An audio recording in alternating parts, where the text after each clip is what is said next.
अस्सलाम वालेकुम दोस्तों, सोच ਦੇ ਸਫ਼ਰ ਦੇ ਨਾਲ ਡਾਕਟਰ ਰਫੀਕ ਤੁਹਾਡੀ ਖਿਦਮਤ 'ਚ ਹਾਜ਼ਰ ਹੈ। ਤੇ ਦੋਸਤੋ, ਅੱਜ ਮੈਂ ਗੱਲ ਕਰਾਂਗਾ, ਅਗਰ ਤੁਹਾਡੇ ਕੋਲ ਕੋਈ ਮਸਲਾ ਹੱਲ ਨਹੀਂ ਹੋ ਰਿਹਾ ਜਾਂ ਤੁਹਾਨੂੰ ਮਸਲਾ ਸਮਝ ਨਹੀਂ ਆ ਰਿਹਾ, ਔਰ ਅਕਸਰ ਤੁਹਾਡੇ ਨਾਲ ਇਸ ਤਰ੍ਹਾਂ ਹੁੰਦਾ ਹੈ, ਤੇ ਮੈਂ ਤੁਹਾਨੂੰ ਅੱਜ ਇੱਕ ਹੱਲ ਦੱਸਣ ਜਾ ਰਿਹਾ। ਔਰ ਇੱਕ ਛੋਟਾ ਜਿਹਾ ਲਾ ਹੈ, ਉਸ ਲਾ ਨੂੰ ਅਸੀਂ ਕਹਿੰਦੇ ਹਾਂ ਕਿਡਨਿਨਸ ਲਾ। ਇਸ ਲਾ ਦੇ ਮੁਤਾਬਿਕ ਇੱਕ ਸਾਈਕੋਲੋਜੀ ਦੇ ਵਿੱਚ ਲਾ ਹੈ।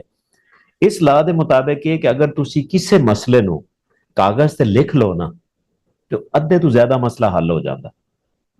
ਇਹਦੇ ਪਿੱਛੇ ਸਾਇੰਸ ਕੀ ਹੈ, ਮੈਂ ਤੁਹਾਨੂੰ ਦੱਸਣਾ। ਦੇਖੋ, ਜਦੋਂ ਤੱਕ ਤੁਹਾਡੇ ਜ਼ਿਹਨ ਦੇ ਵਿੱਚ ਮਸਲਾ ਫਿਰਦਾ ਰਹਿੰਦਾ ਨਾ, ਉਹਦੀ ਵਜ੍ਹਾ ਤੋਂ ਤੁਹਾਡਾ ਇਮੋਸ਼ਨਲ ਜਿਹੜਾ ਬ੍ਰੇਨ ਏਰੀਆ ਹੈ ਉਹ ਐਕਟਿਵ ਰਹਿੰਦਾ। ਉਹਦੀ ਵਜ੍ਹਾ ਤੁਹਾਨੂੰ ਐਂਜ਼ਾਈਟੀ ਹੋ ਸਕਦੀ ਹੈ, ਓਵਰ ਥਿੰਕਿੰਗ ਹੋ ਸਕਦੀ ਹੈ। ਪਰ ਅਗਰ ਤੁਹਾਨੂੰ ਮਸਲੇ ਦੇ ਦੌਰਾਨ ਓਵਰ ਥਿੰਕਿੰਗ ਹੋ ਰਹੀ ਹੈ, ਐਂਜ਼ਾਈਟੀ ਹੋ ਰਹੀ, ਤਾਂ ਮਸਲਾ ਕਦੀ ਹੱਲ ਹੋ ਹੀ ਨਹੀਂ ਸਕਦਾ। ਲਿਹਾਜ਼ਾ ਇੱਕ ਤੁਸੀਂ ਕੰਮ ਕਰਨਾ ਹੈ ਕਿ ਉਸ ਮਸਲੇ ਨੂੰ ਬਾਹਰ ਕੱਢ ਕੇ ਲਿਖ ਲਓ ਜਾਂ ਮੂੰਹੋਂ ਬੋਲ ਲਓ, ਲੇਕਿਨ ਸਭ ਤੋਂ ਬਿਹਤਰ ਹੈ ਕਿ ਤੁਸੀਂ ਉਹਨੂੰ ਕਾਗਜ਼ ਤੇ ਲਿਖੋ ਕਿ ਇਹ ਮੇਰਾ ਮਸਲਾ ਹੈ। ਜਦੋਂ ਤੁਸੀਂ ਕਾਗਜ਼ ਤੇ ਲਿਖਦੇ ਜੇ ਨਾ, ਇਹਦੇ ਤੋਂ ਪਹਿਲੇ ਤੁਸੀਂ ਯਕੀਨ ਕਰ ਲੈਂਦੇ ਜੇ ਕਿ ਇਹ ਮੇਰਾ ਵਾਕਈ ਮਸਲਾ ਹੈ।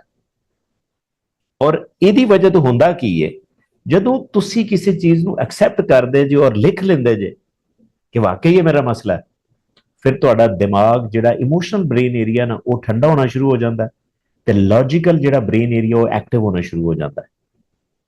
ਕਿਉਂ? ਤੁਸੀਂ ਐਕਸੈਪਟ ਕਰ ਲਿਆ।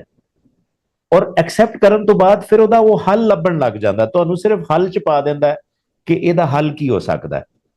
ਔਰ ਯਾਦ ਰੱਖਿਆ ਜੇ ਕਿ ਜਦੋਂ ਇਹ ਦਿਮਾਗ ਦਾ ਹਿੱਸਾ ਐਕਟਿਵ ਹੁੰਦਾ, ਇਹ ਬਣਿਆ ਹੀ ਹੱਲ ਵਾਸਤੇ, ਸੋਲੂਸ਼ਨ ਵਾਸਤੇ ਬਣਿਆ, ਪ੍ਰੋਬਲਮ ਸੋਲਵਿੰਗ ਵਾਸਤੇ ਬਣਿਆ।